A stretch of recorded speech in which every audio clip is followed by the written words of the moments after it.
All right, now this is what lonely feels like. This is the way it was meant to be. Feels back at home. Welcome, ladies and gentlemen, to a very special Sam Roberts Now. If you're watching us live as it happens, then yes, I do listen. There have been a couple of, three requests have been made. 1, no more hot dog. 2, do a show back in late nights. 3, more horror franchise breakdowns. And I'd like to say 2 out of 3 ain't bad. Here's hot dog. 2 out of 3. No, don't you introduce me like that. 2 out of 3 is good. I'm saying it's a good thing. It's a good batting average, but I hope it doesn't become a 3 out of 3. No, it could. I mean, look, I will say this. People, and by people I mean mainly me, enjoyed. A lot of people have been saying. A lot of people have been saying that Hot Dog back in studio was absolutely huge. Absolutely huge. It was great. It was great. We were back. If you missed the show on Friday, Hot Dog was back in studio for the... I mean, I guess I had forgotten, but that was your first Sam Roberts Now in studio in years, right? 2020, back in the pre-COVID days. Wow. Before Rochester was ground zero. Yes. Or Bestchester.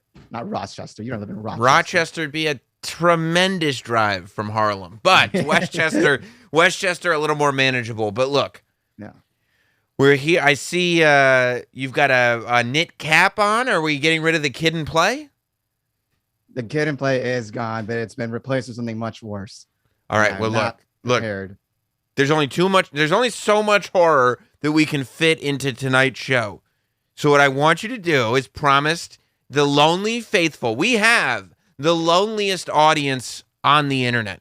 And I would like for you, Hot Dog, as a service to them, to promise that on Friday, Sam Roberts Now, you will reveal your head. Hopefully 2 days recovery time is what I need. Okay. And yes. All right. We're going to see it then, because tonight, and there's a lot to talk about on Friday, and we'll get there. But tonight, it's a very special show. There's a reason that we came on late in the old school Sam Roberts Now time slot, and that is because it is time to return to a specialty that we do here on Sam Roberts Now, the horror franchise breakdown. Of course, we've done Friday the 13th. We've done the entire lineage of Chucky movies, not the series, just the movies. We did Texas Chainsaw Massacre. That was a wildly convoluted one. I believe we've done Halloween, right? Didn't we do Halloween trying to figure out all the different timelines? Scream. We did Scream, right? Scream is a nice one. Scream is a good one. And tonight, because sometimes, like the Friday the 13th one, I feel like it still technically isn't finished. It just went on forever. But tonight, we have tonight we have a very special addition that we will be adding to the library. And tonight, I consider it a franchise, but it is technically just a trilogy. You know, I feel like 3 or more a franchise makes. And so this counts. I think that if it's just 2 movies, we can still have a conversation about them, but we're just talking about a movie and its sequel. If we're going to do a full franchise breakdown, it's got to be at least 3 movies, right? We're delving into the MCU, the Maniac Cop universe. The Maniac Cop universe. Yes, that's what we're in store for. Tonight we look at one of my favorite trilogies in all of horror, and I will say this. My preference, I prefer, if you've got the Lord of the Rings original trilogy, and you've got the Star Wars original trilogy, and you've got the Maniac Cop original trilogy, I'm taking Maniac Cop trilogy 10 times out of 10. Every time I'm going Maniac Cop, because it really is. It really is a fabulous, fabulous trilogy of no one's ever heard of this. No one's even heard of this franchise. Listen. It might not be as well known as Jason Voorhees, but this is a Larry Cohen film. Larry Cohen is an icon of the horror and genre filmmaking. Larry Cohen is a producer and writer. Iconic. He did a movie called The Stuff, which is just incredible. Larry Cohen has done so much good for the world of exploitation film, which definitely, I think Maniac Cop fits into horror, it fits into action, it fits into exploitation, it fits into thriller. Go ahead. What if it wasn't an option for just you? What if it was just an option? Someone came up to you and said, Sam, you decide for you and your family. Yes. For Jess and the kids. Yes. It's either going to be the Star Wars trilogy or it's going to be the Maniac Cop trilogy. I have problems putting other people's needs before my own. It would be the Maniac Cop trilogy. It would have to be. It's too fun. It's too fun. The other, so many movies take themselves so seriously. Like that Lord of the Rings trilogy. I saw it in theaters. I thought it was excellent. But that in theater once. But then they go, hey, good news. We have 9-hour DVD versions of each of the 3 films. And it's like, come on, guys. Like, there are people who think that watching the Lord of the Rings movies makes you as smart as people who read books. Nobody watches the Maniac Cop trilogy and goes, I'm as smart as people who read books. We know what we're watching. We know what it is, okay? We're having a good time. Great. Is it faithful to the source material? I think so. New York City cops? Yeah, I think so. It takes place in the Big Apple, New York City. Like I said, Larry Cohen wrote, I believe, every movie in the trilogy and produced it. And William Lustig is the director of what technically it's arguable, definitely the first 2, and arguable about the third. We'll get to that conversation when we get to the third. But William Lustig is another icon of the exploitation genre. He now heads up the label Blue Underground, where they release a lot of these incredible films on Blu-ray. He wasn't able, somehow, he did not retain the rights to the original Maniac Cop, but he did retain the rights to Maniac Cop 2 and 3, and he was able to put those out on beautiful 4K Ultra HD disc, which, ask me if I own Hot Dog. Do you own that? Do you have to ask? Of course I do. Of course I do. And I have the original Maniac Cop on Blu-ray, but I would love if Blue Underground could get their hands on it and we could get a beautiful 4K transfer of that onto Ultra HD UHD disc. Look at you. You're a cinephile. I love Maniac Cop. I love exploitation film. And William Lustig, not only did he do this trilogy, he first became famous directing the film Maniac in the 1970s in New York, which is a very revolutionary, kind of iconic exploitation, very, very violent film. But we're not here to talk about Maniac. We're here to talk about Maniac Cop. Now, all 3 of these films are available on the Shudder streaming service. If you've got Shudder, which, Hot Dog, you have claimed I am the only person that you know that is a subscriber to the Shudder streaming service. Every single time it's ever mentioned anywhere in my sphere, yeah. It's just you. Okay, well, I'm saying that obviously I'm not the only subscriber, but all 3 movies are available on Shudder. You can also get them on, Amazon. I don't think it's streaming on Amazon Prime. You'd have to pay the $3 or whatever. Yeah, to watch them, but they're worth it. They're worth it. They're very easy to find, regardless of what Hot Dog says. They're very, very easy to find. You can get the Blu-rays on Amazon. I'd recommend it. I did. The dark web. I did. I'll tell you. You want to know how much I like Maniac Cop, Hot Dog? I'll tell you. When Maniac Cop 2 and 3 came out on UHD, 4K Ultra, I replaced the Blu-rays that I already had. I have standard 1080p high-def Blu-rays of Maniac Cop 2 and 3, but those are in the useless pile now because I replaced them with the 4K UHDs. Sam, I've known you for years at this point. I've never heard of you ever mention about or go off on your love of Maniac Cop. Well, because in order to do it, I need a captive audience. Like, it's not a conversation that I want to have for 5 minutes. Like, it's a conversation that we're going to dive deep into. And that's what tonight's all about. Diving deep into. That's the right question, Hot Dog. Why have we never talked about this before? Because you haven't cleared the field for me to. Let me tell you what Maniac Cop is all about, Hot Dog. It's a first film. It comes out in 1988. And it opens on a woman who's walking down the street. And by the way, it's got a great score. Maniac Cop, they always talk about the song that Halloween has when the killer's around. The Jason, the the Jason Voorhees. Maniac Cop has this like weird, like, I don't know, it's almost like a happy / sad melody that plays, and it plays in the credits and everything. It's incredible. It's incredible. But we'll get into it. Okay, so the movie starts with a woman escaping 2 assailants. Okay, and it looks like they're trying to sexually assault her. They're definitely trying to rob her. But she's able, she kicks him off. She kicks one into a wall, and she just goes running. And these 2 young guys are after her, right? And some guy on the street sees it, and he's like, that's New York for you. He brushes it off. And so she's running. She's like, get out of here. Running up that hill. She's going. She gets to a playground, right? She hides on the playground. Meanwhile, we see this like shadowy figure of a New York City police officer. Big looking dude, though. Big motherfucker. 6 foot tall, whatever. And he's walking down. He's got his billy club, and he's rattling it against the iron fence. And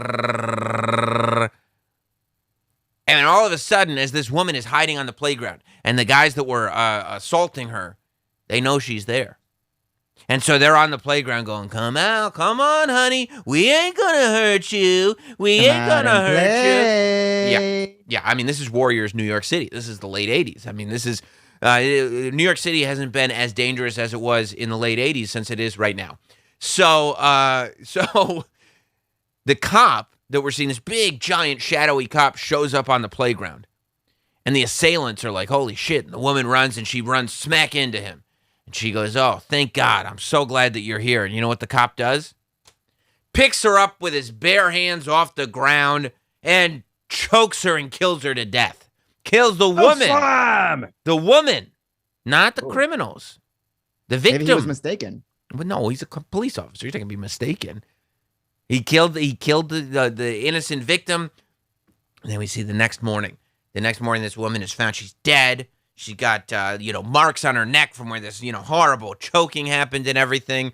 And the 2 guys get arrested who were chasing her. And they go, we didn't do this. They're like, tell it to the judge, And Tom Atkins. Tom Atkins is in this film. We see him. He is an icon of the horror genre. Tom Atkins, who you may remember from the great movie, I believe it was Night of the Creeps, which is a fantastic film. Maybe we'll talk about that one day, Hot Dog. If you haven't seen Night at the Creeps, he was in Halloween 3, of course, Season of the Witch. He's in he's in so many. Like he had a run in the mid to late 80s in horror. It's just a silver fox of a handsome, older, authoritative feeling guy like there's never been. And Tom Atkins, he goes, I don't know. He looks at the victim. He goes, you think these little kids, these kids did this? They're not like kids, but, they're young. They're probably like late teens. He goes, you think these kids did this? They're saying a cop did it. The guy's like, what? You think a cop did it? No, it was these kids, blah, blah, blah. And, most of the police officers are going like, I don't believe these kids. It was these kids. But this Tom Atkins is going, I don't know. They go, the guy says he saw him. Tom Atkins goes, the guy saw her being chased. Didn't see her getting killed. The guy goes, shut case. Right. So they're like, they blow him off, right? They blow him off. The next night, we see, or that night, I guess it is, now that that was the morning. That night, we're back on the streets of New York, right? And a cop, there's a couple, and they're making out in a car. They're parked in New York City, and they're having a make-out sesh, right? And this cop walks up next to the car and he uses his billy club to, rap on the window. And they go, the kid goes, I don't know what this is all about, huh? And he goes, officer, can I help you with something?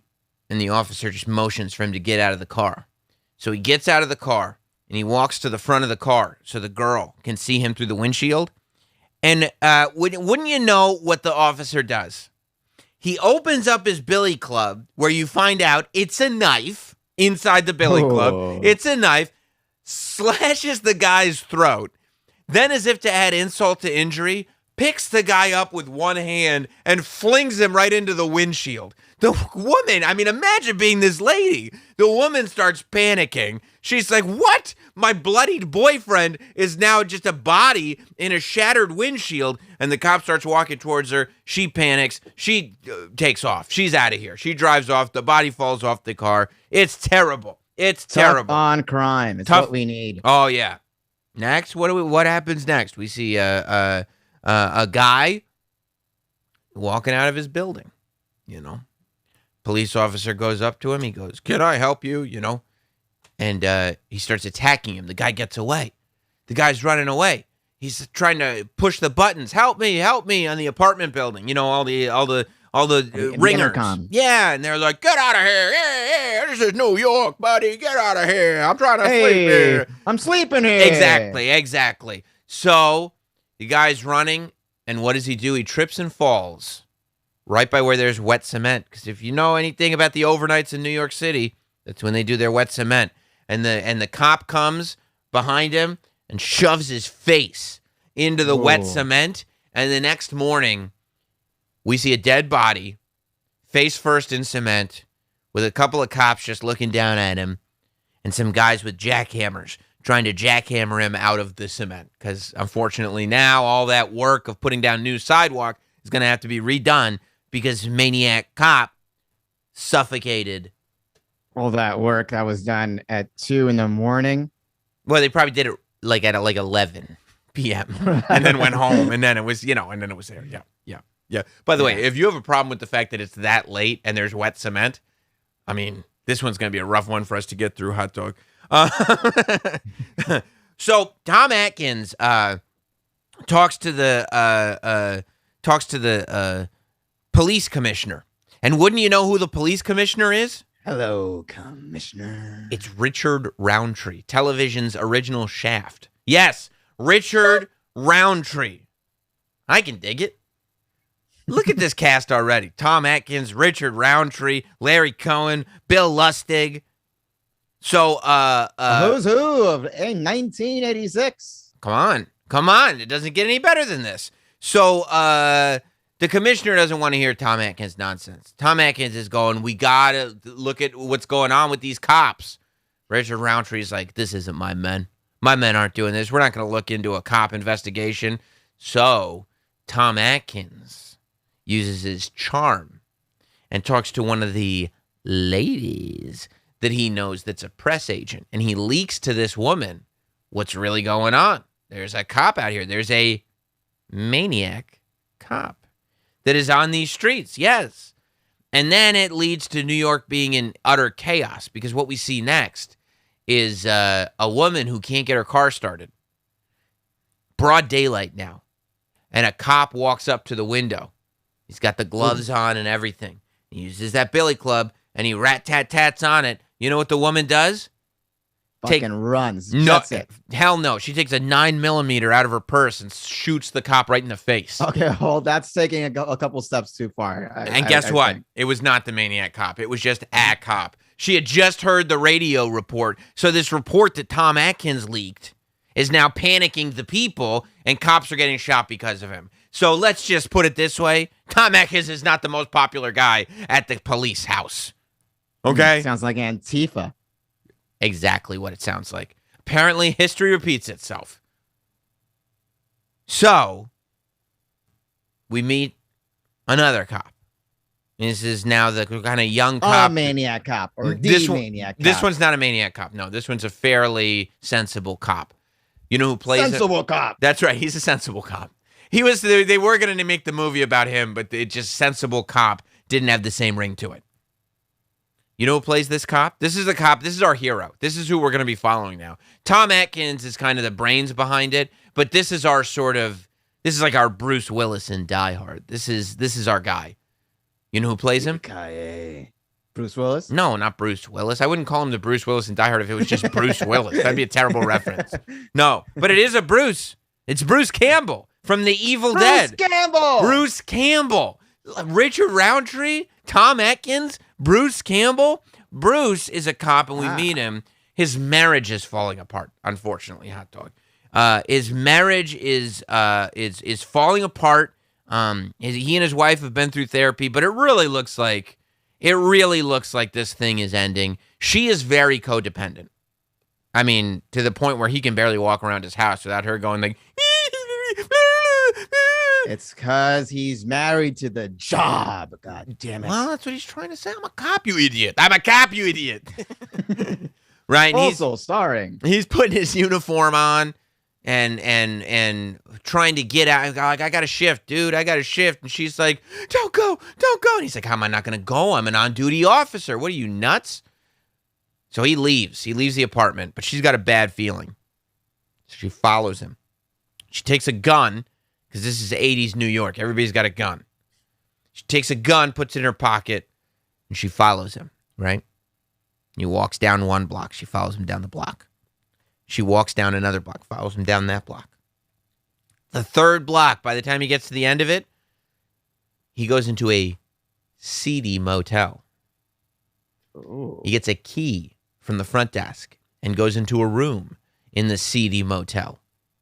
And I don't know how she gets it, but after taking her time, follows, goes into the office that he was just in, checks the room that he went in, and she somehow procures a key to that exact room. I don't know why the front desk gave her the key, but they just gave her the key. I mean, I guess hotels you just tell them that they're a spouse and they just gave you the keys. Does that work for you in Montreal? It worked for me and my gay spouse. Yeah, well, it was believable. So she got the key, and she walks in, and you know what she sees in this seedy motel room?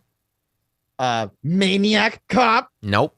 She sees two police uniforms on the floor.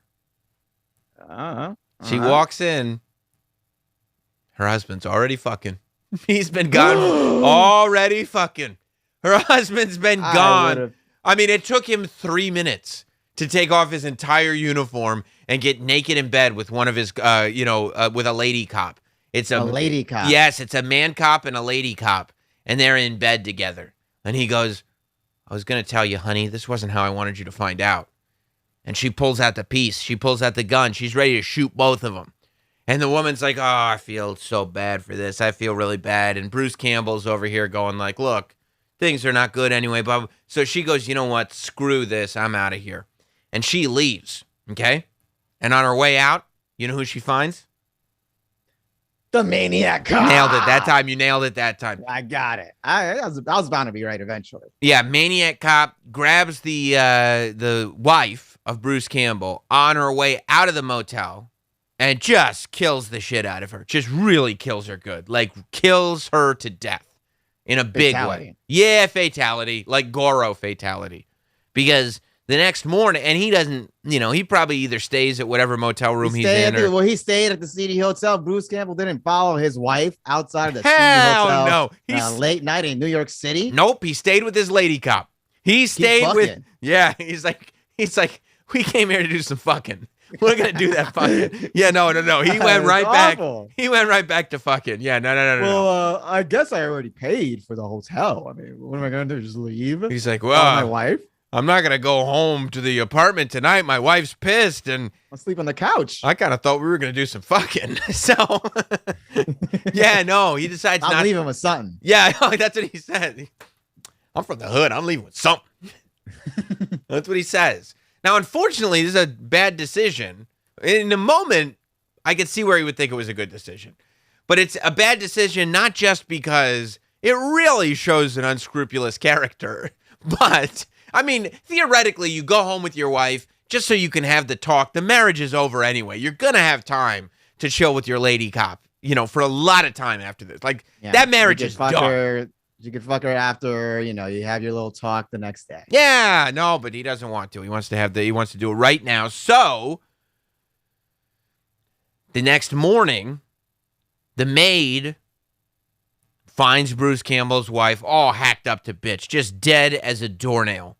And Bruce Campbell is he just goes to work. He's at work, because he did his fucking, so then he went to work. And he gets called out of the, they bring all the cops together at the beginning of the shift to kind of go like, here's the plan of the day or whatever. And he gets called out of that meeting. And he's like, hey, what's the deal, dude? And his boss is like, I heard about what happened last night. He's like, I don't know why my personal business is any of your business. And he goes, I don't know, Bruce, maybe because your wife's dead. And he's like, oh, no. Oh, no. So guess what? Guess who suspect number one is? I mean, Who do you think is most likely, if a person's wife dies, is murdered to death, immediately after finding out that he's fucking his coworker? Who do you think is going to be suspect number one? Well, first I would ask him some questions. I'd be like, well, what happened after she found you fucking your coworker? Did you follow her home? Did you guys go home together? No, I stayed at the CD hotel. Okay. Then you are the suspect. Yeah. He was at the hotel. So no, even the questions aren't good for him. So he gets arrested, He gets arrested. But in the meantime, Tom Atkins is still trying to crack this case, right? He's trying to be like, okay, what's going on here? Because he doesn't believe. He's like, I don't even think Bruce Campbell did it. I don't think, because he goes and interviews Bruce Campbell, and he thinks Bruce Campbell is the Maniac Cop. But then he talks to him, and he goes, you're not the Maniac Cop. You're handsome as hell, dude. You can't be the Maniac Cop. He doesn't say that, but that's what I got from it. So they start. You're white. You can't be you. That's what he says. That's actually the verbiage. Yeah, but they start going and they find this story. They find this story of a cop named Matt Cordell, and Matt Cordell was a big, massive dude. He's a big cop, but he was all about busting bad guys. Okay, he wasn't about any of this corruption. He wasn't about greasing palms. He wasn't about any of it. And maybe from time to time was a little lax about making sure that everybody's, rights were upheld. Right? He's about law and order. He's a law and order candidate, okay, for cop. And that's how he got his job, right? So he's this guy. Now, unfortunately for Matt Cordell, he was ruffling feathers in City Hall. And he was stopping a bunch of the corruption that was going on. So what'd they do? They busted him on charges of, police brutality and not reading people their rights and stuff like that. And they sent him up the river to Sing Sing. Okay? That's a big-time prison, okay? So they sent him to Sing Sing.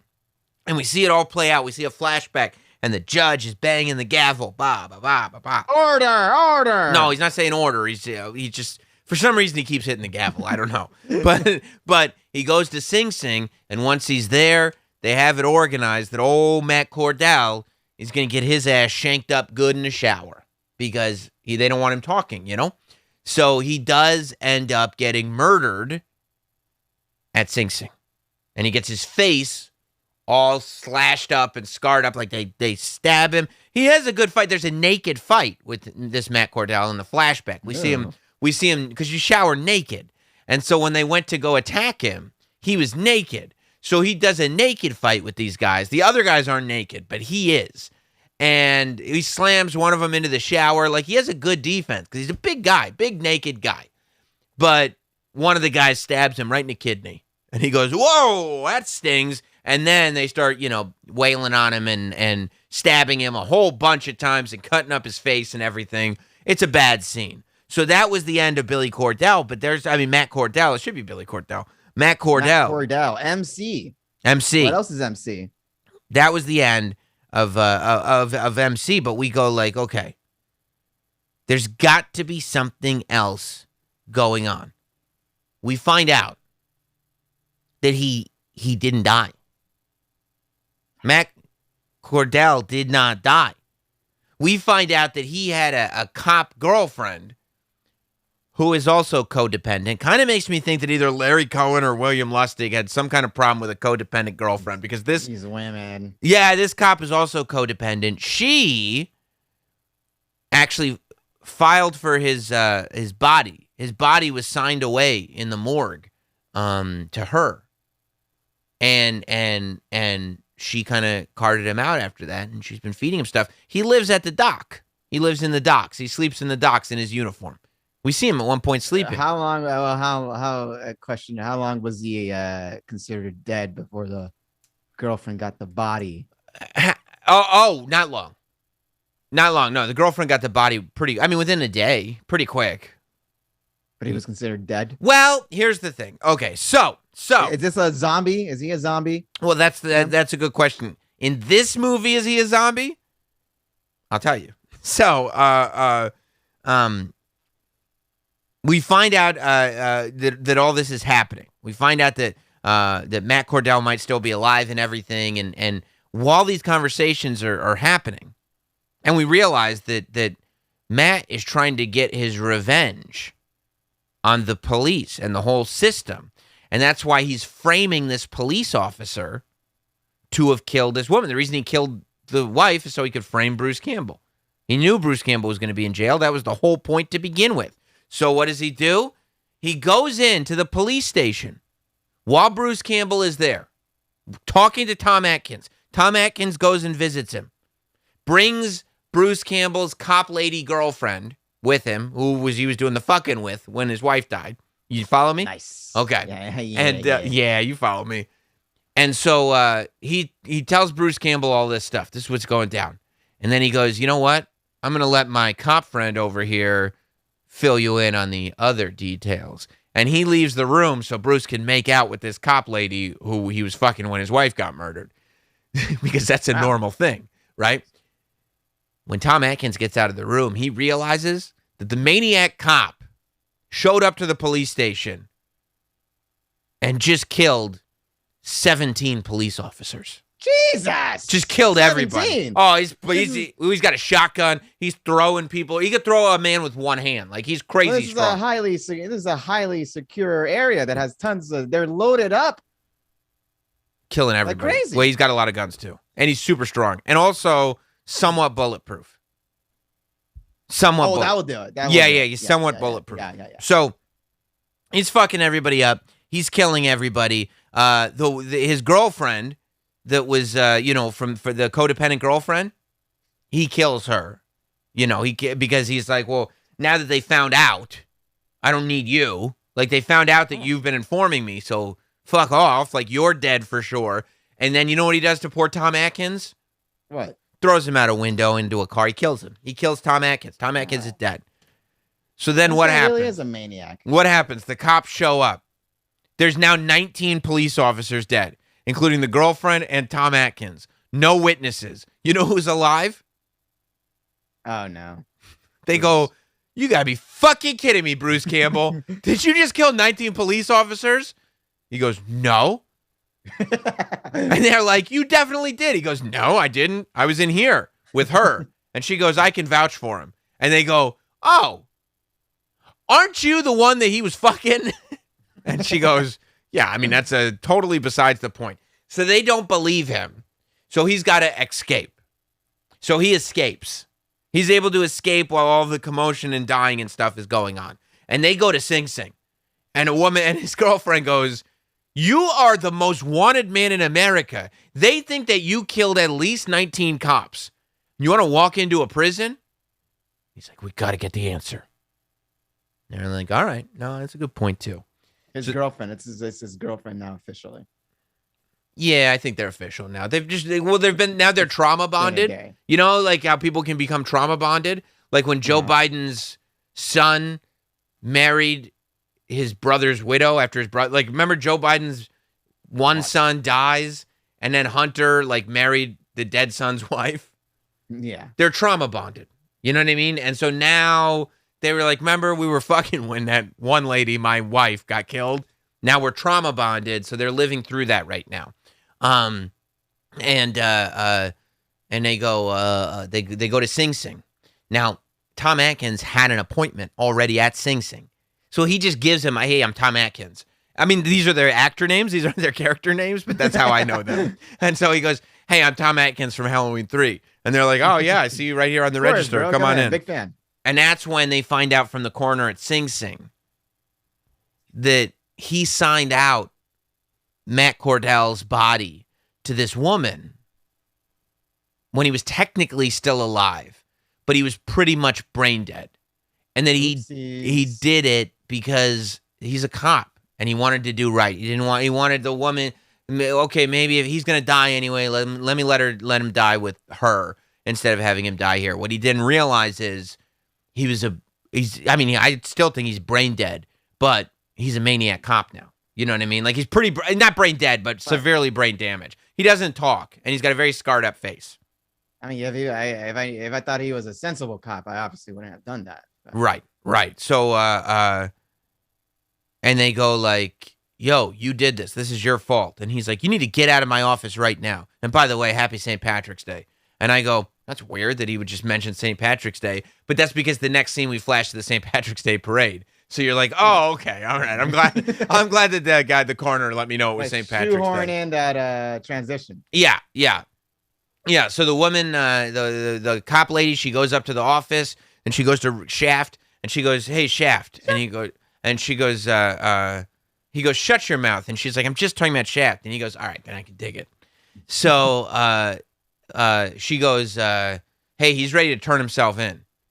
And he's like, you're definitely going to get arrested too. And she's like, no. Neither one of us are getting arrested because the person that did this is Matt Cordell, the guy that you guys locked up. And they're like, oh, the dead cop that we put in jail. He's the one that did it. And she's like, yes. And he's like, okay, good news. You're under arrest. And she's like, wait, what? So they put her in handcuffs. She's under arrest. But why? Because she's an accessory to murder and she was also harboring this fugitive. Remember the 19 cops that died the night before? Sure. Yeah. She was there with him. All right. And also she was... And you got to give it the benefit of the doubt. So is the guy that killed the 19 cops. So is the Maniac Cop. They're all cops, actually. They're all cops. Yeah. So then it's St. Patrick's Day parade, and she's like going through in handcuffs, right? Like she's handcuffed to this other dude, who's a cop. And Maniac Cop shows up again to the police station and starts killing people. She's got to get herself out of the handcuffs. She goes up onto the roof because she crawls out the window. And Bruce Campbell is like hiding in an alleyway because he's about to get arrested for killing 19 cops. And she's up on the roof and he sees the Maniac Cop is literally leaning out the window trying to get her. And he's like, oh my God. And he runs over to the cops and he's like, you guys got to look up on the roof. The Maniac Cop is trying to kill my girlfriend. And they're like, oh shit, it's Bruce Campbell. Get him. And he's like, oh no. And so they arrest him, you know. Can you just point? Just look. And they're like, well, you can't point. They put him in cuffs. Nope. So they throw him in the back of a police van. But unfortunately, guess who hijacks the police van? The Maniac Cop. Maniac Cop gets it.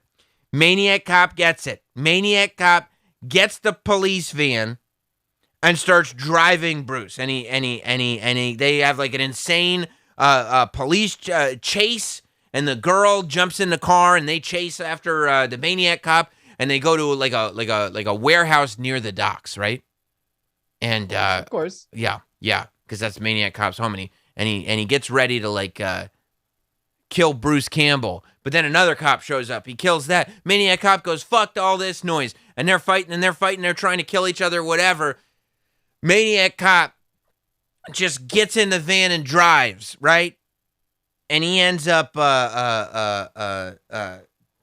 driving, and he's got Bruce, but Bruce like escapes when a big giant pole from the dock, the Maniac Cop crashes the police van, and it goes through the windshield, and it impales his chest. And Maniac Cop goes, but he doesn't. There's no sound. He doesn't actually. It's a deaf scream. Like there's no sound, but it looks like he's screaming.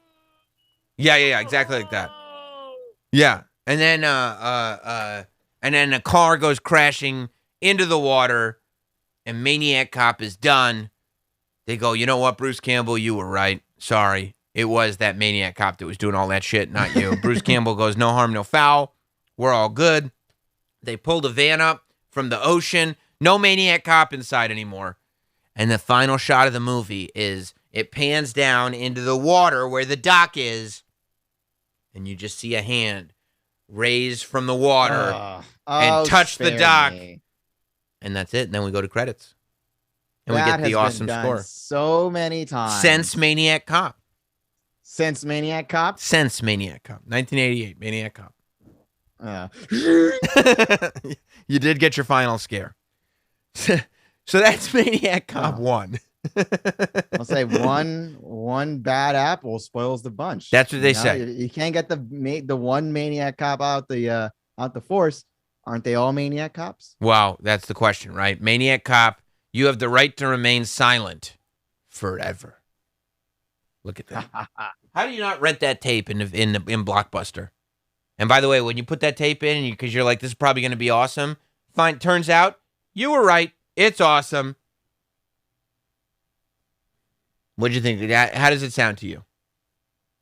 It sounds very cliche, late 80s horror movie. It doesn't sound like anything that all right. It doesn't sound like anything that's not copying from either like Freddy or any of these things that came out around the same time. It just sounds like something that was all jumbled up with the best elements, all that, and then just labeled a Maniac Cop. All right, well then let me tell you about Maniac Cop2. Okay, you don't know about Maniac Cop2 yet. Maniac Cop2 is incredible. Maniac Cop2, I believe, had a release originally to video, straight to VHS video release. Yeah. Was Maniac Cop2. And those are the best movies. A lot of gems are found there. Maniac Cop2, it starts with 2 minutes of footage from the first movie, just to catch you up. I've heard this before as well. Well, no. That's Silent Night, Deadly Night 2. That's like literally 30 minutes from the first movie. This is just 2. You get scared when you turn it on. You're like, oh no, is this going to be another Silent Night, Deadly Night? No. Just 2 minutes of footage from the ending of the first movie, just in case you missed it, just to catch you up. Cool. Now, couple of things. We do find out it's Christmas, which leads me to believe that Krampus. the same. Krampus versus the Maniac Cop. Don't get me thinking about ideas here. It does lead me to believe, though, that if you consider Die Hard a Christmas movie, you would have to consider Maniac Cop 2 a Christmas movie as well, because it's Christmas. Christmas? People say Merry Christmas? No, and also it's very confusing because it appears to take place very quickly after the first killings. After like Maniac Cop comes back very quickly after he was first disposed of. That was during St. Patrick's Day. Yeah, which most years there's a big gap between St. Patrick's Day and Christmas. Most years was special. Most years. But we start with a junkie robbing a bodega. There's a drug addict junkie, and he's robbing a bodega. And they're scratching off lotto tickets together, the junkie and the bodega owner. And the bodega owner, and not like the bodega owner is like, what? Well, because there's no cash in the register. And so the bodega owner is just trying to get this junkie to be like, you want to do some lotto tickets? And the junkie's like, yeah, let's do some lotto tickets. Bodega owner is panicking. But they find $5,000 on a lotto ticket, on a scratch-off ticket. Oh, nice. Big deal, right? Big deal. So while this, and he's like pushing the button under the desk, where are these cops? Where are these cops? Guess which cop shows up? Bruce? No, Maniac Cop. Ah, fuck. Yeah, no, fucked it up. It was the Maniac Cop. How did he get a comms? How did he what? How did he get a comms device? I don't know. I think he was just there. I don't know. Yeah, maybe he's just getting. He's got a scanner. I mean, he might have just needed some toilet paper or something. Happened to be in that bodega. I don't know for sure. I can't tell you exactly for sure. Especially because like before he was getting like they explained how he was getting all his cop information before. It was from his ex-girlfriend, but then he killed her at the end of the first movie. So, I don't know how he's getting it anymore, to tell you the truth. But he shows up, and the bodega owner's like, yes, in your face. And you know what the Maniac Cop does? He kills the bodega owner. Shit. Didn't even ask for a scratch off. No, he kills the bodega owner, and then he leaves. And then the cops show up, the real cops. And the junkie's like, wait, what? No, I didn't. Oh, no, I didn't. Yeah, and here we go again. Here we go again. Bruce Campbell. It was the Maniac Cop, I swear. Yeah, it wasn't me. Bruce Campbell and his girlfriend are back. They're doing great. Everybody's cool with them again. Okay. Assholes. I mean, he did cheat on his wife and got her involuntarily killed, but cool. We're not really talking. That doesn't come up. It's just like, oh, there's Bruce Campbell and the woman he loves. From when they were fucking in the first movie. I'm going to stay here. Yeah, and Bruce Campbell, he actually goes out and gets a newspaper, and he reads an article with his own headline on it. Like, it's like, a headline about what he did, which leads me to believe, like, there's no way If this movie takes place 9 months after the first movie, which traditionally is when Christmas occurs as compared to St. Patrick's Day, like there's no way that there'd still be headlines in the Post about like, hey, did you hear what Bruce Campbell did? Because everybody would be like, yeah, it was 9 months ago. Of course we heard. Yeah, yes. You've been publishing this story for 9 months. Yeah. You get it. So Bruce Campbell is sitting there. He's reading his own headline. The blind newspaper store, the kiosk owner is there talking to him, whatever. You know what happens to Bruce Campbell while he's reading his article? You know what one of the 7 deadly sins is? Fucking you. No, dude. Vanity. Oh. Bruce Campbell gets stabbed across his neck while he's reading his headline. Just from behind. Ooh. I mean, I'm I know talking what happened here. 10 minutes into the movie, Maniac Cop kills Bruce Campbell. Oh, someone couldn't afford that Bruce Campbell money for the straight to VHS, huh? That's how it comes across. Bruce Campbell's star was definitely rising in 1990. That's kind of what I took from it too. Campbell gets killed reading his own headline, and a new task force opens up to figure out what's going on here. And this is where we meet Lieutenant McKinney. McKinney is now going to be the one. He's the new one who's going to be, after this goddamn maniac. Maniac Cop, yeah. Maniac Cop. And then also there's a cop therapist. We met the cop therapist talking to Bruce Campbell and his girlfriend. And now we see her talking to McKinney. And McKinney's one of these guys, he's a tough guy. He looks Italian, but his name is McKinney, so I guess he's Irish. And he doesn't really believe in all this new age therapy mumbo jumbo, okay? He's like, look, lady, I don't want to be here, and you don't want to be here, but if you want to go get a drink. He's one of those types of guys, right? So, whatever, we meet all these people. Bruce Campbell's girlfriend is friends with the therapist. So Bruce Campbell's girlfriend and the therapist are together, right? They're going to go, and Bruce Campbell's girlfriend is like, I'm going to go to the TV station. I'm going to tell them what's going on. Therapist is like, you sure that's a good idea? She's like, fuck if it's not. And so they go like, all right, we'll go. There's a taxi cab outside. And he's like, you ladies need a ride? They're like, matter of fact, we do. Glad we found you. And he's like, no problem. I was just going inside to get a little bite to eat. I hope you didn't have to wait. They go, we didn't have to wait at all. He goes, where to? And they tell him. And then they see like some headlights behind him. And she's like, just drive. And he's like, what are you talking about, just drive? She's like, just drive, right? And then they realize the tire's flat. And they're like, oh, no. Oh, no. Tire's flat. She's like, keep driving. She shows her badge. He's like, on the rim? She's like, yeah, keep driving. On the rim. On the rim. He's like, lady, I'm going to tell you, I'm going to go to your work and smack the you-know-what's out of your mouth. No, he goes, lady, don't tell me it's my cab if I got to pull it over. So he pulls the cab over, and, it's a bad situation. He pulls the cab over to fix the wheel, and the Maniac Cop shows up. And so immediately... Guy shows up a lot of places very fast. It was his headlights behind her. Yeah. You know what I'm saying? All over the city. He was stalking. Wow, he's a Maniac Cop. What else he got going on, That's true. He just circled around. Yeah, I mean, that's all he does. Literally all he does. He's not actually on duty. He's not a real cop. They think he's dead. His name's Matt Cordell. So let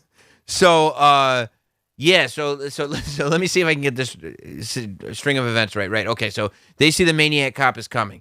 The lady cop, Bruce Campbell's girlfriend, goes, screw this. She jumps in the front seat. She starts driving the cab. The cab driver, who's still outside the cab, is like, oh, you got to be kidding me. This is why I should never pick up a cop. Maniac Cop gets back into his cop car, just runs the guy over. Just runs him right over. Like, goodbye to that guy, right? So then they end up getting into an accident. They have to stop, whatever. Maniac Cop grabs Bruce Campbell's cop girlfriend, right? Throws her through a window, a store plate glass window. He just picked one hand, throws her through a window. And then he goes and gets this other cop lady, right? And he gets ready to handcuff her to a steering wheel of a car. You're under arrest. Yeah. I will not read you your rights. Yeah. Handcuffs her to a steering wheel of a car, then gets it going. I forget what he puts on the pedal, but he gets it to drive. It's not like great. He just gets the car to drive. And she's like, wait, I'm stuck on the outside of this car on the wheel. Just as it's starting to roll, Bruce Campbell's girlfriend comes running out of the hardware store, as it turns out, and she took the chainsaw from a display. She's like, I'll just fuck this guy up with a chainsaw. She pulls up the chainsaw. Maniac Cop puts his hand up on the blade to stop to stop the chainsaw, and then he just kills Bruce Campbell's girlfriend. He just kills her right there. Ow. Done. Goodbye. And while are we in the supernatural realm of things? Well, no, because Sounds very supernatural. Because he technically lived coming out of the jail. We figured that out, and we saw He's him almost bulletproof. He is kind of bulletproof, but maybe he has Kevlar. I don't know. He's kind of bulletproof. Also, his face now is way more crazy, mutilated, and puffed up and stuff. It doesn't look anything like it did in the first movie. Like, it looks like a mask now. It just looks like a wooden mask he's wearing. But when he went into the water, I mean, it is a mystery as to how he survived getting impaled through the chest. But we did see the hand recovery time too. Is he limping around or no? He's strong as an ox. Ready to just be a maniac. Strong as an ox. Strong as an ox. So the therapist is now handcuffed to a car that's driving by itself. So after Bruce Campbell's girlfriend dies, we're like, oh wait, that car. And I mean, the therapist ends up on the side of this car and goes airborne, right?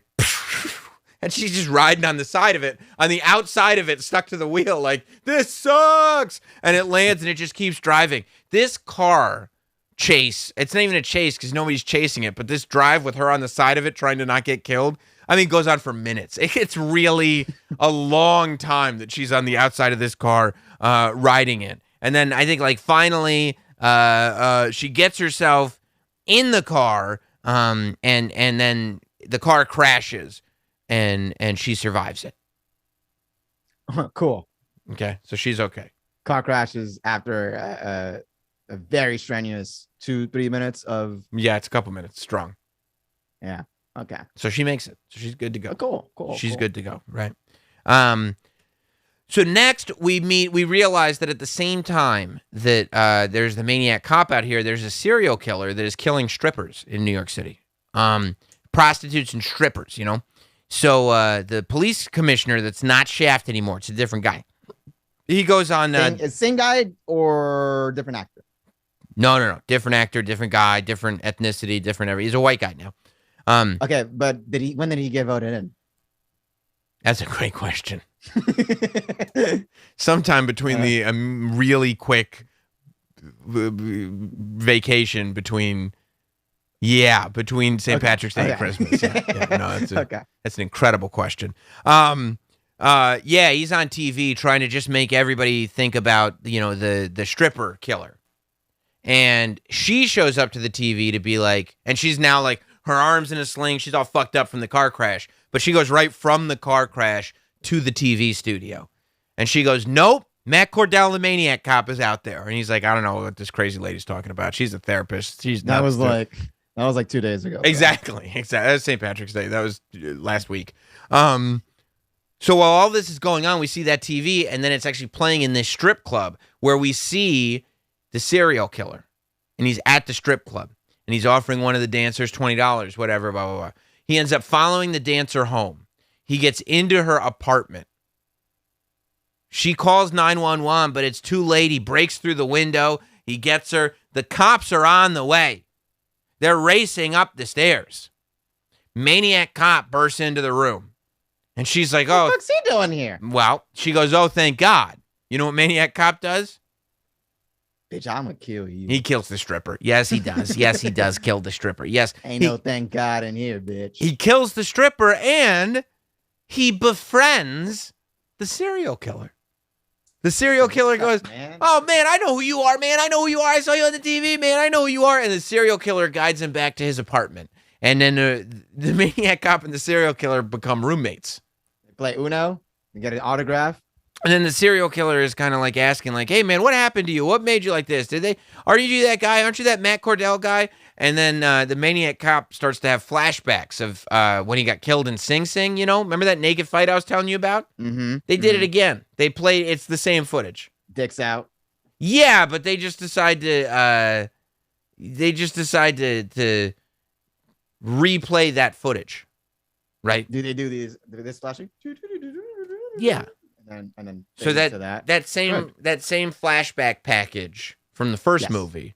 Yeah, they just throw it in here in the second movie, just in case. Cool. Save some money, just to bring you back up to speed. So that's kind of cool though. 2 serial killer roommates. Yeah. Exchanging advice. It's an odd couple for sure. It's an odd couple for sure. So the serial killer gets arrested, right? And he's kind of like, "Yo, where's the maniac cop to help me out, dude? Like, how did that happen?" You're my boy. Yeah.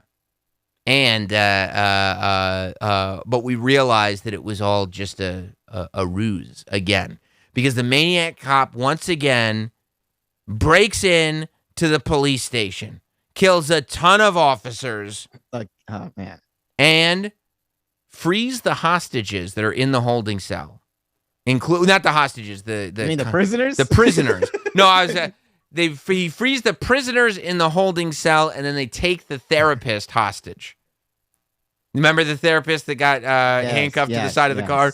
So they take her hostage, and they go, we're going to go to Sing Sing, right? The prison where he died. They're going to go to where he was murdered. We're going to go to Sing Sing, and one of these prisoners was being transferred there anyway, right? But once we get there, we're going to use his papers to get in. We got this therapist that's going to help us. And then once we get there, boom, we're going to free everybody on death row. That's the plan. We're going to free everybody on death row. Death row? Right. So we get there. West Coast ain't got no love for Snoop Dogg. The West Coast ain't got, the East Coast ain't got no love for death row. So, so they get there. And they are about to free everybody on death row. And they get in and everything works great. And they're about to free everybody on death row when all of a sudden McKinney convinces the police commissioner to get on the PA, and he's like, you got to take ownership of what you did. This is the only way it's going to stop anything. You got to take ownership of what you did. And so he gets on the PA and he says, I apologize, Matt Cordell. I know it's you. You didn't do anything. There will be a new trial. I'm the one who's guilty. You are not guilty, blah, blah, blah. And Cordell's like, that's really all I was looking for. So he just kind of walks away. So the one guy that was being... he went through all that trouble. He was going to release all the prisoners. He apologized. Very much of a supervillain end of movie thing. I'm going to release the prisoners. He just wanted an apology. That's all he wanted. So now you got like the guy who was going to Sing Sing anyway. And now he's there. It's like, oh, God damn it. I'm here. Oh, they're never going to let me out now. And the serial killer is obviously furious. That's his boy. That's his friend. Look like a fucking asshole now. Now, what happened? What happened to Matt Cordell at Sing Sing? He was attacked in the showers, naked, and then jumped by all the prisoners. Now, here's the problem. Shanked. He was killed by 4 prisoners. So he goes out, right? And those 4 prisoners are there. They're still there. One of them... It's an inside job, yeah. One of them throws a Molotov cocktail at him. Okay? So now... Picture this. You pictured a big maniac cop, right? And by the way, in part 2, he's way bigger than he was in part 1. So he's all big and muscular and stuff. Hitting the gym in those 2 weeks. Yes. And he's got that crazy face, right? I told you about the crazy face. Leatherface. Now, he's on fire. Okay? I mean, he's just because he got Molotov cocktail. And the maniac cop doesn't just go like, oh, I'm on fire. You know what the maniac cop does? He's not a fucking pussy. He grabs everyone. He bear hugs them. He starts fucking people up while he's on fire. Yeah. Yes. That's badass. He goes like, okay, you're the guy who attacked me in the shower. So he starts beating the shit out of him while he's on fire. And then flame fists. That's what he's doing. He flame fists him, which makes the other guy light on fire. So he like punches him and the guy goes, and then the other guy's on fire now. And he's like, and then the maniac cop starts going cell to cell. And he finds all the people that wronged him. And I'm gonna light you up. And he firefights them. He, as a fire maniac cop, beats the shit out of all those guys. And then the serial killer shows up. And the serial killer's like, yo, I hate you so much. You're the worst. You're supposed to be my bestie, bro. Exactly.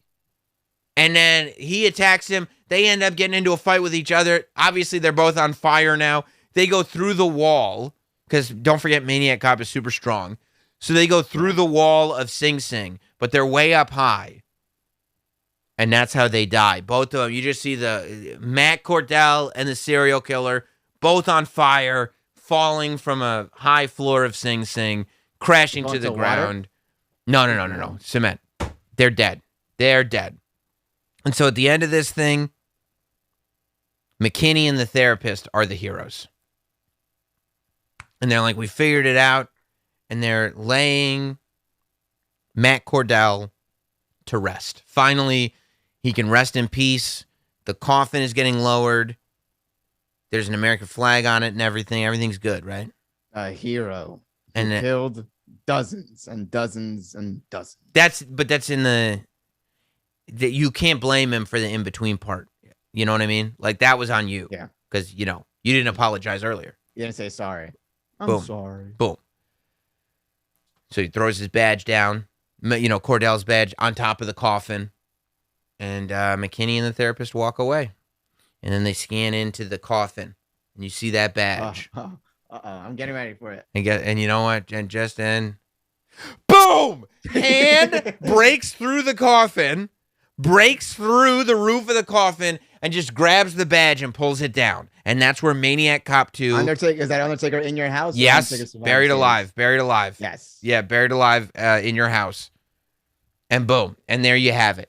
And what's great about this, you know what plays during the credits? What? The Maniac Cop rap. Oh. What? Yeah. Well, like, remember how, like, Addams Family had a rap and, like, all yeah. So they're like, well, let me tell you a story about a New York City cop, a cop that just couldn't be stopped. And, yeah. It's great. My name is MC, and I came to tell you that this movie is poo. You're not, like, the best. That was like that Biggie Smalls tape. Where he was 17 and on the corner. That's what that sounded like, what you just did. That was awesome.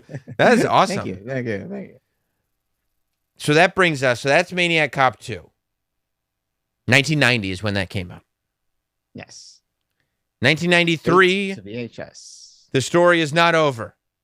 Maniac Cop 3. Badge of Silence. Yes. We saved the best for last. Yes. Maniac Cop 3.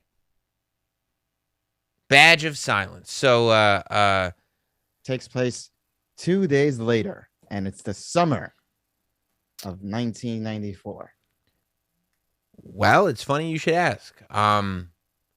It opens on a voodoo man. Ooh. You ever did voodoo, hot dog? I played a voodoo before as a kid. Yeah. Well, it probably inspired by James Bond. It was inspired by my parents. Your parents are voodoo wizards? No, I just wanted to curse them. You tried to curse your parents with voodoo? I did, yes. Yo, you're a bad person. I was a child. What's your dad doing right now? He's paralyzed. Oh, hot dog. I don't think I cursed it. But to be fair, I probably just cursed my mom. They better not play this tape in court because you might have voodooed your dad's paralysis by mistake. You don't know. Do you know what you're doing with voodoo? You don't really know what you're doing. I just had the dolls, and I would pretend that it's just a generic doll, and I would poke them with the needles. Probably right in the neck where the paralysis is. God damn it. Maybe. You did that. Yeah, you voodoo. Well, we see this voodoo guy, and he knows voodoo, and he's doing voodoo spells. And he's doing a resurrection spell, I guess it is. And when he does this resurrection, guess what happens? What happens? Maniac Cop reaches through the coffin and pulls his badge down. It's the ending to part 2. Immediately. Now, I don't know how this voodoo man knew exactly when his coffin was getting lowered down because he's in a different area completely.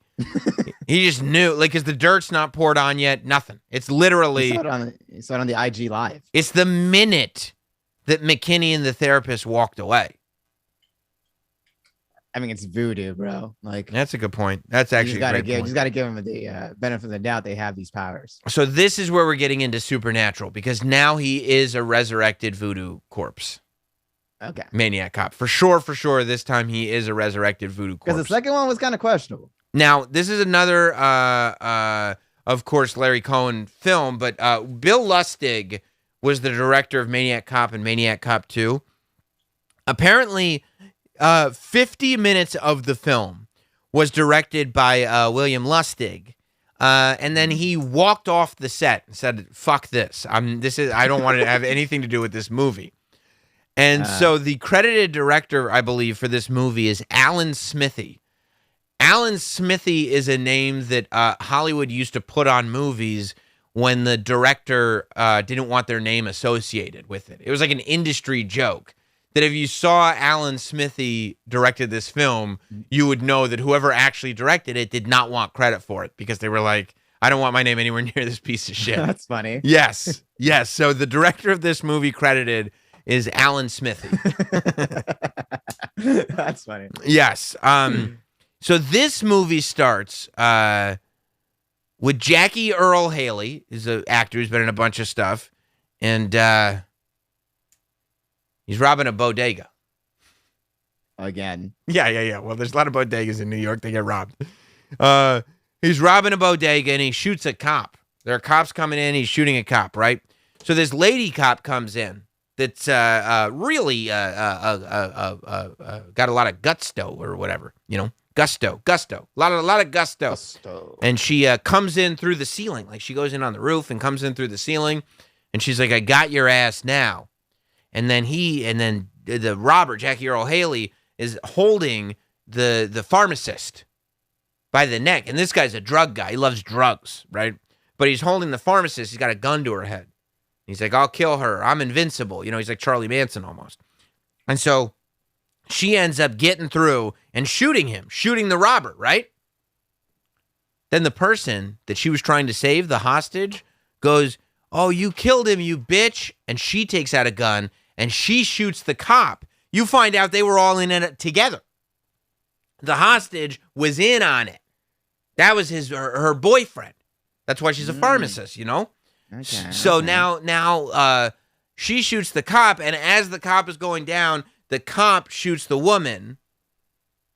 So now the cop has killed the robber and the hostage, and she's shot and has to go to the hospital. Now, she is in a coma, but a couple of guys who are like Jake Gyllenhaal in Nightcrawler, like they just film stuff to try to sell it to the news. Paparazzi. Yeah. They got in there.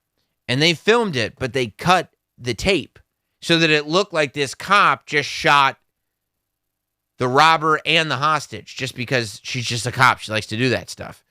So now, while this woman's in a coma, everybody thinks that she's just a terrible cop who shot an innocent person. Okay? They're even calling her a maniac cop. Well, her name's Kate. So she's being called Maniac Kate. Cunt. No, not cunt. Kate. Maniac Kate. Okay. What's wrong with you? What's this women hatred coming from? No, just thought that's the next step. Maniac Kate. Okay.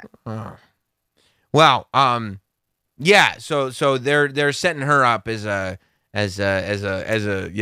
somebody who kills innocent bystanders.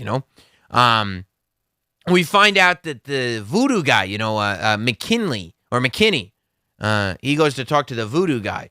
And we find out that the voodoo guy brought Matt back on purpose. He brought Matt back on purpose, Matt Cordell, because he said his business wasn't done yet.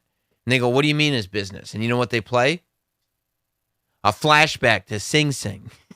But this time, in the flashback, instead of showing him getting into the naked fight in the shower, they show him getting into the firefight, which is cooler. That was cool. Yeah.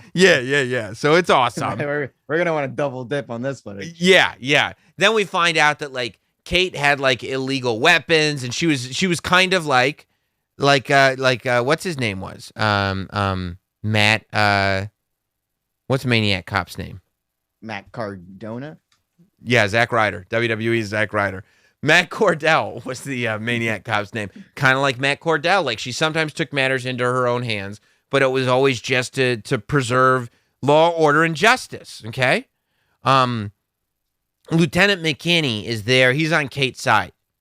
Like there's weird romance vibes with them, but he says he looks at her like a sister, you know, or like a daughter or something, whatever he says. So Officer Kate's doctor, he's like a real hunky douchebag. He's very good looking, but he's a douche, you know? He's like muscular, like he hits on every woman. Every girl that comes by, he hits on them, right? And so like at one point there's a woman doctor in there, or a nurse, I don't know what she does. But she tries to get Kate's doctor to check on her, and he's like, no, I'm not going to check on her, but if you want to get some dinner later. So eventually, this doctor, he's going down on a nurse, you know, as doctors do. He's going down on her. Dope. Yeah. He's going down on her in a medical closet, right? And he hears a pounding on the door. You know who's pounding on the door? The Maniac Cop? Yeah, that's who it is. It's Maniac Cop. Yeah, Maniac Cop is pounding on the door. He kills him up. He kills up the doctor real good. Now, from this point on, I know I've given you a lot of locations already. We were in the cemetery. We did a flashback. We were in the bodega. But really, this is only the first 20, 25 minutes of the movie. The entire rest of the movie, almost the whole movie takes place in the hospital. And it all takes place over the course of like real time 36 hours. Yeah. Maybe 24 hours. Yeah, it's very budget. Yeah, we ran out of money. It's budget friendly. Yeah, they don't. It feels like they knew a guy with a hospital, you know? Yeah, I guess if we could just like make sure that the budget is like under $500. Yeah. Sure. Yeah. So there's another doctor who is the vacuum guy from Breaking Bad. Yeah, so that's exciting. Yeah. So he's like a wisecracking doctor, you know. He goes like, you know, one of the new commissioner comes. It's a different commissioner. It's Barry Bostwick this time. Oh, cool. He's the new commissioner. Damn it, Janet. And he shows up and he's like, hey, I need to talk to you. You got a second? And he's like, nope, I'm busy. And he's like going from patient to patient, just being wisecracking, you know. He's like, hey, tie that thing off, you know, cauterize it, whatever he says. And the nurse goes like, well, if I do that, I'm gonna have to cut the leg off. The leg will be dead. And he's like, it already is to me. And he keeps moving. You know what I mean? He's one of these guys. And he agrees to pull the plug on Kate in exchange for Knicks tickets. Knicks tickets? Yeah. This is the '93 Knicks, which they were good. Yeah. This is Patrick Ewing. They made it to the finals. This is early '90s. This is Patrick Ewing, John Starks. Okay. You know, I got it. Yeah. So they go. You pull the plug on her. And he goes, New York Knicks. He goes, yeah, I guess I'll pull the plug on her, but I need some Knicks tickets. And the guy says we can get you center court right next to Pat Riley. He says Pat Riley, you know. So it's Pat Riley's Knicks. It's like a big deal. Yeah. And he goes like, all right, I'll do it. So he's gonna pull the plug on her for sure. Because he got to go, you know, watch the Knicks. You know, I tripped over the wire. It happens. Well, he can't. Yeah, but unfortunately, before he has the chance to pull the plug, guess what happens? Something. Maniac Cop. Maniac Cop grabs him, right, and then he belts him to an X-ray table, and then he just turns the X-ray full strength and leaves it on his face, and then walks out. You're only supposed to be there for a second. No, he X-ray lasers him to death. By the time the doctor is found, his face has been burned off. He's dead. He got laser X-rayed to death. Yeah. So, you know, like I said, the shooting was on tape, right? So Maniac Cop, and I think it was Maniac Cop. Maniac Cop sets up a murder so that the video guys will show up to it. It's like in a back alley, you know? And the video guys show up to catch the murder, you know, so they can sell it to a news thing. But Maniac Cop is there. He kills both of the video guys. And then he takes the tape out of the camcorder and he puts it in McKinney's car. He rips the car door off. It's awesome because the car door is locked, but he doesn't care. He rips the car door off the car and just puts the tape in the passenger seat and walks away. McKinney finds... We never get McKinney's reaction to the fact that his car has no door. We don't. He's just like, hey, I got this tape. Like, next time we see him, it's in the hospital, of course. Huh. And he's like... Was this like that before? He's like, hey, can we watch this tape? And there's no, like, you're not going to fucking believe my door was ripped off my car. Isn't that crazy? Nothing like that, no. So he sees the tape. he sees that it's the raw tape of the shooting, where we see that Kate didn't actually kill anyone innocent, and that the whole thing is a ruse and a setup. Meanwhile, as he's watching this tape, Maniac Cop goes into the part of the hospital where they have all the prisoners, including Jackie Earl Haley from the bodega. He survived, and he frees them and gives them guns. So this guy's like a Jackie Earl. He's been Bane the last 2 movies. Yeah, all the prisoners. Yeah, I was born. By the way, wait till the next Ultimate show. I've slipped in. You got used to this. I was born here. So he gives them all guns and again frees them, right? And literally, Jackie Earl Haley's lawyer has just set up a sweet deal with the police commissioner because, they're trying to put the rap on this cop, Kate, that's in a coma. And they said, okay, we'll give him a suspended sentence. He's going to not do any jail time. But Jackie Earl Haley didn't hear about this. So he's free. He's got a gun. He shoots his lawyer. He shoots the committee. All of them get shot. One of the criminals on the way out goes, oh, man, I shot my own lawyer. And they keep going. It's great. It's great. So really, but that shooting, and then there's a big shootout as they come downstairs. Luckily, McKinney's there. Because after shooting the guard and the lawyer and the commissioner and everybody who's in the prison ward, they go downstairs and McKinney is able to just kill all of them. He wins the firefight with all of them. But really, this was all a distraction set up for Maniac Cop to take Kate, right? Mm-hmm. Because he's chaos. No, because he and Kate are the same. He knows what it's like to want to do the job well. He knows what it's like to want law, order, and justice at any cost. And he knows what it's like to be framed. And he knows what they were going to do to Kate. He sees himself in her. And so he wants to save her, right? And so he brings her. What we find out is there's actually a tunnel. That if you go in the basement of the hospital, there is a tunnel to an abandoned church. Why? Yeah. Why is that? Why is that there? What possible good? It's an old tunnel. Cool. Okay. Cool. So what's happening? You know what's happening in this old abandoned church? No. Prayers. Voodoo. Thoughts and prayers. Voodoo. Voodoo. The guy's back. Voodoo. So they set up a table so they can resurrect Kate, and she can be a maniac cop with him. But what we established... Would you be my maniac wife? Right. What we established earlier was that in order to be resurrected, you have to want to be resurrected. You have to want that revenge. You have to want to be a zombie. Being a zombie sucks. They established that too. And so when they try to resurrect Kate, it looks like the guy in Napoleon Dynamite trying to break the Tupperware. And the voodoo guy just goes like this. I can't. He says he can't resurrect her. It can't happen. So you know what happens? Firefight. It's time for Maniac Cop shoots the voodoo guy. He's like, fuck off then. I don't need you. Fuck off. And in all, he's shooting guns and everything. By the way, I don't know what happened to the prison therapist, but McKinney and the nurse that was like a good nurse. Yeah. They've fallen in love. They made out a little bit. They made out a little bit. So they're in love with each other now a little bit.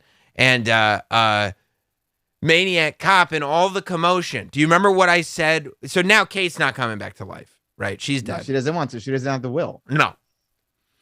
What was on the table? Did he put her on? Voodoo dolls? No, candles. What? Candles. Right.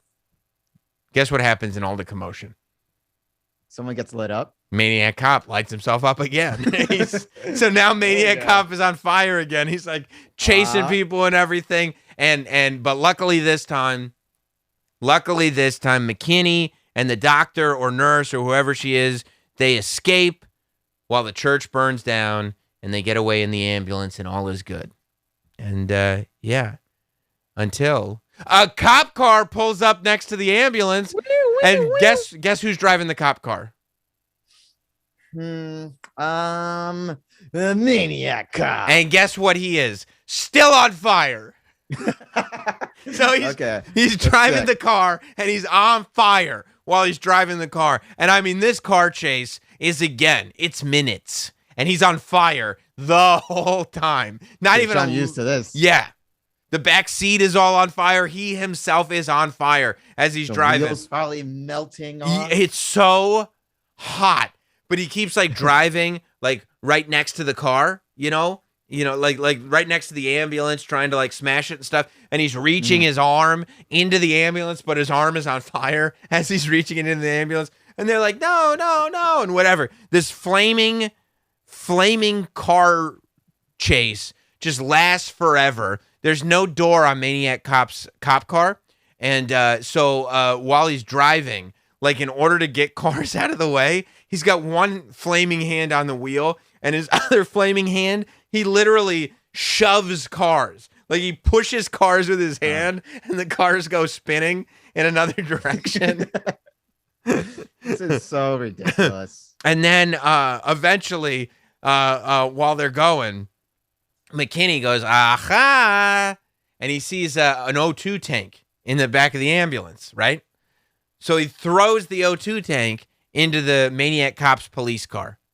But the Maniac Cop is still chasing him. The O2 tank is back there, blah, blah, blah. They end up getting into a crash. They end up getting separated. Now the ambulance is on its side. The nurse and McKinney survive, but the ambulance is on its side. Out. No, they're not. They're staying in there. No, they're staying in. But it's on its side. And Maniac Cop pulls his car around so he's facing the ambulance that's on its side. He is still on fire, by the way. 100% still on fire. And that's a vibe. And just as he's revving up, the car explodes from the O2 tank that he put back there. So the car explodes. He's already on fire. Who cares? And it blows up into bits.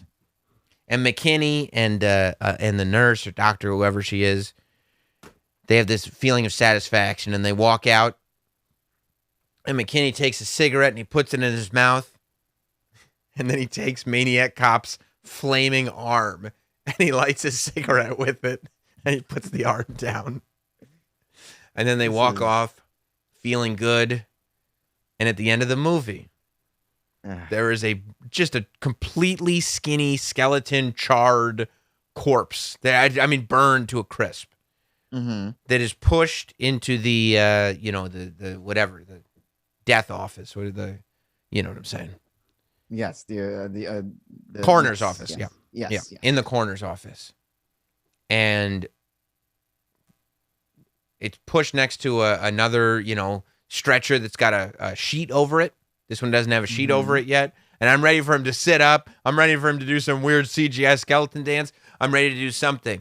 But just as I'm ready for that, another charred hand from the bed that's next to him with the sheet over it reaches out and puts its hand over the hand of the Maniac Cop. And you realize that's the charred corpse of Kate, who has been resurrected, and they're going to get revenge together, except this was the last Maniac Cop movie. And mercifully the last. And that, hot dog, is the story of Maniac Cop. Well, great job. Never say never. You might have just riled up some interest, some grassroots interest into getting Maniac Cop 4. I was honestly, as I was watching this, coming up with ideas of how I can write, because this is you know what this is? Lore. Exactly. There is lore built here. In. Yes. And it does stay to the story. The timeline is insane, but it does stay to a story. Like, as you ask questions, generally I can answer them. It doesn't always make sense. No. But I can answer. Like, this is why, this is how, this is what.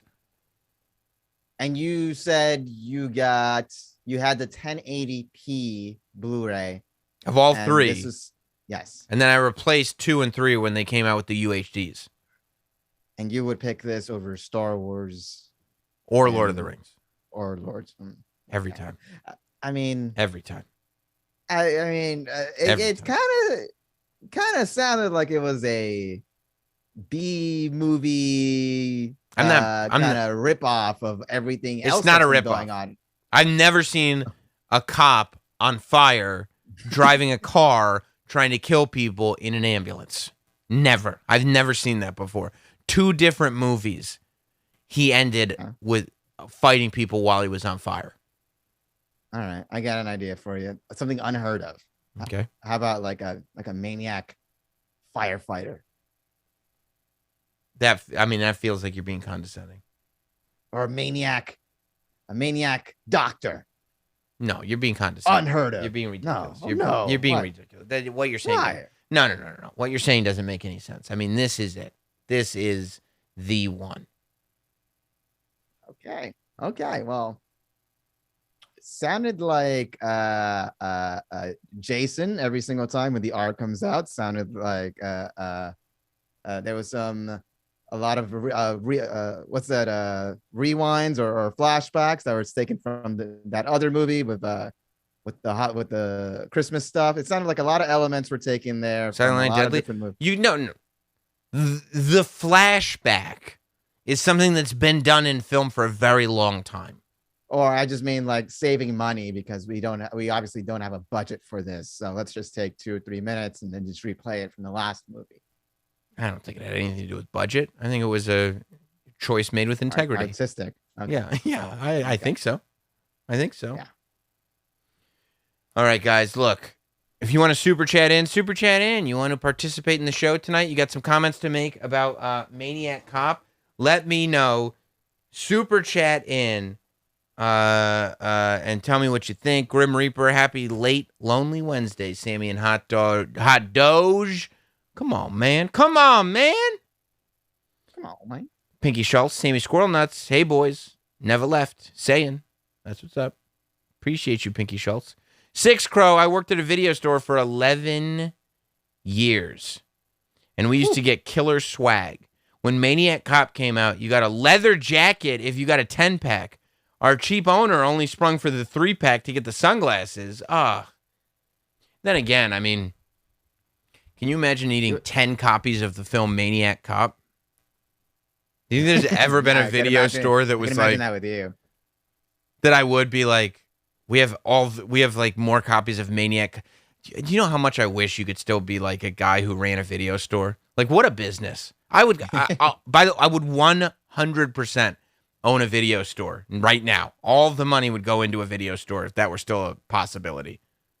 You could turn the studio into a video store. Who would shop in it? It's a terrible idea for a business. Patrick Bateman. 2 of the best chins in horror in one film. Sammy, you watch Joe Bob on Shudder. His show is fantastic, and he'd be a great guest, too. I do watch his show. He has been a guest here on the channel. Yeah. Yep. If you go and look up, when I was doing in the Notsam studio. Yep, it was one of the COVID projects. He was definitely on that show, Phoner. And I do watch it. And yes, what's his name? Robert Desar, the actor who played Maniac Cop. And that's why it's unfortunate. I mean, luckily, Maniac Cop got burned up to death.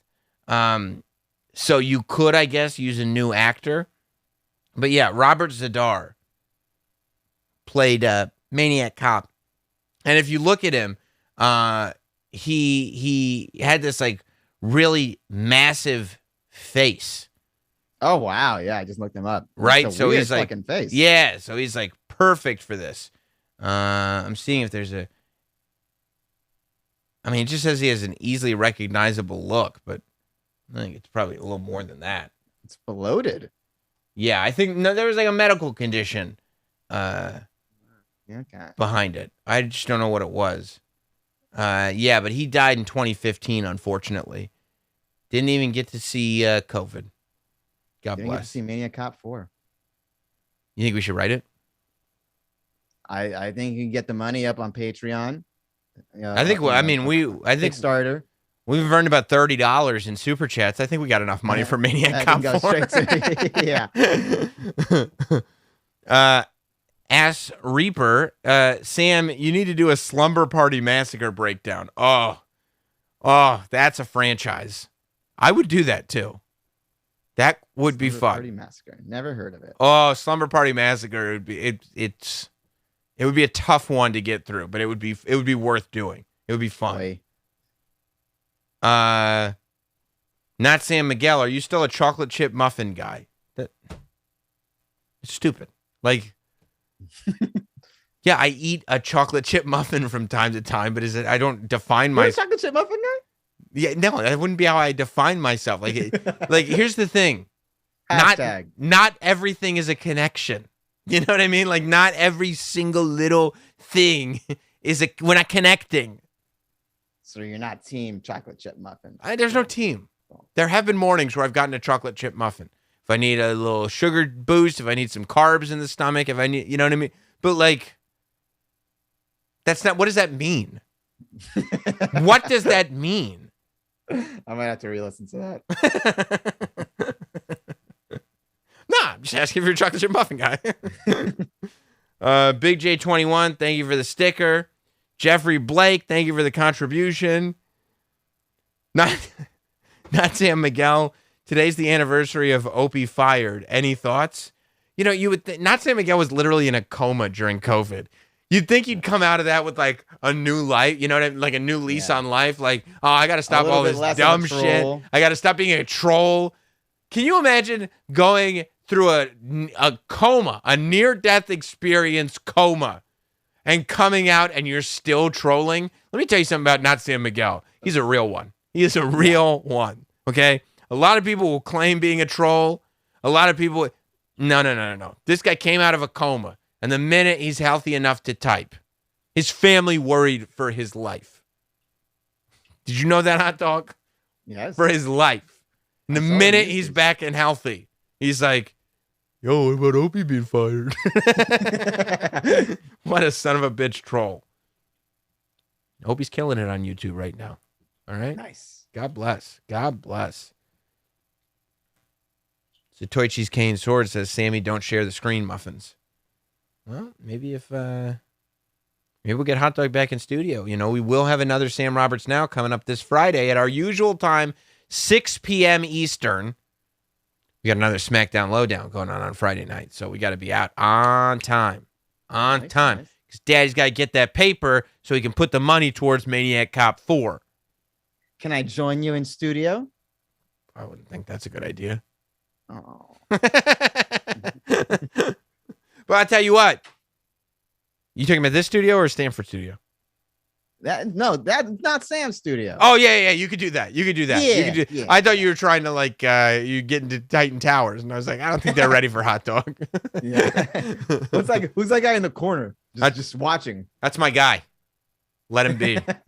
It's my problem solver. Yeah, I would like to get to a place one day where I do just like, no, Sam's always got to have a guy with him. What? I don't know. That's just one of his things. I'm getting there pretty soon.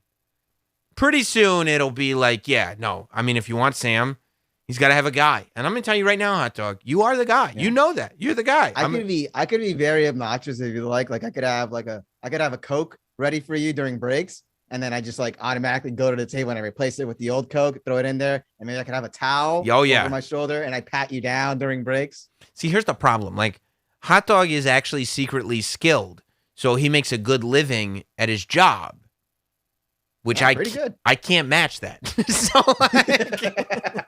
So that's the issue, that we have to get to a place where I can match that. And then he could just be my guy. But yeah, I'll get you all the Cokes and pat you down and all that. Like, I'm at the point now where I could match Hot Dog where he was when he was doing the night show. Like, I could get you know what I mean, there. Like, you weren't getting benefits anyway. So it's like, you know what I mean? I'll get you. I'll slip you a couple $100 a week and then we'll be good. Yeah. But I can't. Not Sam is not at the place yet where we be matching. Hot Dog has a high ass. And it's only getting higher. This is rough. We'll get there. Hey. Friday, be back here. It'll be great. Subscribe to the channel right now. Hit like if you haven't hit like already. Subscribe to the channel. Turn your alerts on. 6 p.m. Eastern. Be here for Sam Roberts. Now back to the traditional format of, we'll be talking about Joey Chestnut for sure. We'll be definitely talking about Joey Chestnut. There's a couple good clips from this week already. Yeah. Hit me with them when you get a chance. We'll play them here. We'll see you then. I'm going to cheers with you later.